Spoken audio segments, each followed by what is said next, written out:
இது வரைக்கும் சப்ஸ்கிரைப் பண்ணாத நம்ம சேனலை சப்ஸ்கிரைப் பண்ணிக்கோங்க. இத்துடன் தொடர்ந்து வீடியோ வரணும்னா பக்கத்தில் இருக்க பெல் ஐகானை கிளிக் பண்ணிக்கோங்க.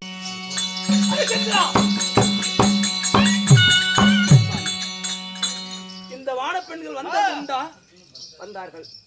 நடினம் ஆடினார்களா? நாட்டியத்தை பார்த்தேன். தேவையான பொன் பொருளை கொடுத்து வாங்க மறுத்தார்கள். என் உள்ளத்தில் இட வேண்டும் என்று கேட்டார்கள். அது எப்படி தர முடியும்? என் உள்ளமாகப்பட்டது என் மனைவிக்கு மட்டுமே சொந்தம். அதை தவிர வேறு எதிராக கேள் தருகிறேன். உனக்கு பைத்தியம். இப்பேற்பட்ட அழகான பெண் வந்திருக்கிறாரே, ஒரு நிமிஷம் அவங்களிடத்துல கொஞ்சம் குழாவி விளையாடுனா என்ன? என் உள்ளமாகப்பட்டது என் மனைவிக்கு மட்டுமே சொந்தம். அப்படியா?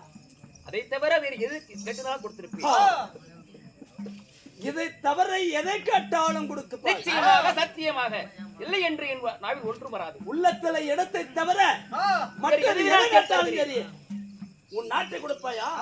நிச்சயமாக தருகிறேன். இந்த வான பெண்களுக்கு நாட்டை கொடுப்பாயா? தருகிறேன் சுவாமி, இல்லை என்று சொல்லவில்லையே. ஹரிச்சந்திரா, உனக்கு இப்ப கொஞ்ச காலம் அந்த பைத்தியம். இந்த நாடு மறுபடியும் சம்பாதிக்க முடியுமா? இந்த நாடு கிடைக்குமா? அண்டமே எழுந்து மண்டை எழுதிட்டாலும் இந்த அரிசிதரன் சொன்னதுதான் இல்லை என்று என் நாவில் என்றும் வராது. பொய் வாங்க முடியாதாட்டுங்குத. அப்ப நாட்டை கொடுக்கிறாய்? நிச்சயமாக தருகிறேன். அப்ப இந்த நாட்டை எழுதி கொடு. அப்பா, இந்த நாடே எங்களுக்கா? சரிப்பா. இந்த கொடகிரி அயோத்தி மாநகரம் இந்த நீச்ச வயலுக்கே சொந்தம். இப்படி ஹரிச்சந்திரமா மன்னன் இதோ கையொப்பமிட்டிருக்கின்றேன். ஆகட்டும் ஹரிச்சந்திரா, இந்த நாடு எழுதின பிறகு இந்த ஆணிமுத்த கோட்டை அங்க வஸ்திரம் அனைத்தையும் உன்னிடத்துல தேவையில்லை. அப்படியா? இது அனைத்தையும் வானப்பெண்களுக்கு சொந்தம். பெற்றுக் கொள்ளுங்கள்.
பிறகு நான் பார்க்கிறேன். அப்படியாகட்டும், சென்று வருகிறேன் அப்பா.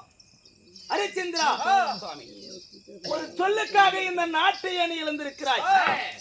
உனக்கு நல்ல இப்பதான் பைத்தியம் ஆரம்பிச்சிருக்குது. இந்த நாடு இனிமேல் உனக்கு கிடைக்காது. மறுமுறையும் சொல்லுகிறேன். ஆனால் இந்த வான பெண்களுக்கு கொடுக்க முடியாதுன்னு மட்டும் ஒரு வார்த்தை சொல். எத்தனை முறை உரைத்தாலும் மறைச்சந்திரன் சொன்னதுதான். மனுஷராணி சரி, உனக்கு பைத்தியம், அவளுக்கு ஞானமா என்ன தெரியல.